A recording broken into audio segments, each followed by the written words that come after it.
Okay, hello everybody. So this is the last week, hopefully, of our home learning. Going to try and keep the English as simple as we can this week, but you will be carrying on with Beowulf when you come back into school next week. So what we're going to do today, going to be linking a little bit back to what we did last term with some grammar and some stuff to Beowulf as well. So you're going to be writing a persuasive speech tomorrow as if you are Beowulf. And you're going to be trying to convince the people of Denmark that you are the man for the job, you are the person that can defeat Grendel. And obviously you've read bits from the story so far where that's already sort of happened, but we're going to be doing our own sort of version of it. On the Home Learning Hub page, there is a clip from the film of Beowulf. It's just a very small bit where he pulls up, or he docks, I should say, docks his ship on Denmark, and then it's the bit where one of the guardsmen, I think they're called, ride their horse down to the ship to sort of interrogate Beowulf to find out why on earth they've arrived at Denmark. So just to sort of give you a little bit of idea of the scenery, how it looks. That's how the film has portrayed the look of Beowulf, but obviously there's lots of different interpretations of what he might look like. So your speech is going to be tomorrow, and what you're going to focus on today is going back to these subordinating conjunctions. So obviously you'll be getting a lot better at these and being able to use these a lot more naturally in your writing. So sort of to take today's lesson as a little bit of a sort of, you are doing this as a bit of grammar, but you're also sort of prepping some sentences for tomorrow. Not that you want every single sentence to have a subordinating conjunction in it tomorrow. So I've got a little list here. Some are more popular than others. Some of them you use more frequently anyway. But there's just a whole little selection here of some different subordinating conjunctions that you can use. And I've written a few examples, and I have got them under here.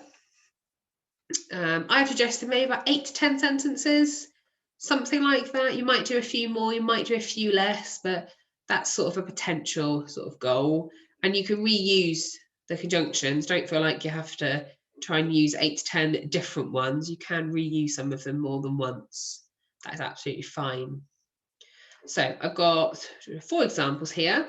And don't forget as well, I've color coded it for you. So I've done all my the subordinating clauses, which obviously start with the subordinating conjunction. I have put those in purple for you, and you will see where separated out with the commas.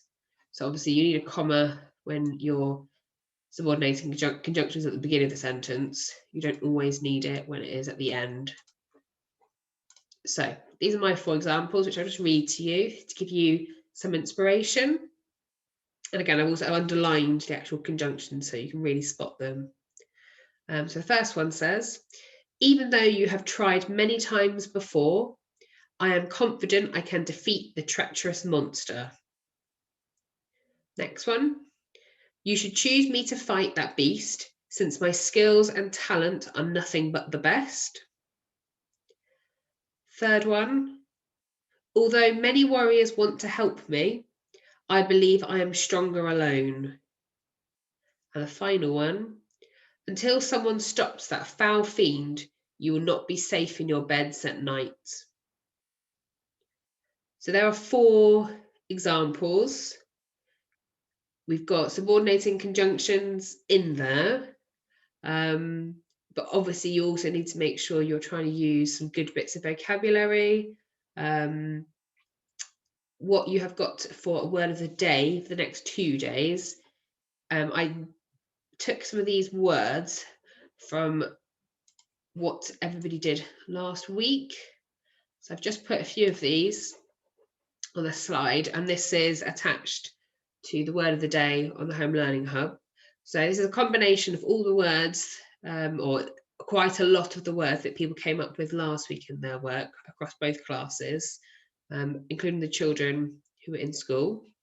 And these are different synonyms to use instead of saying Grendel every single time. And you can see I've used some of these in my example.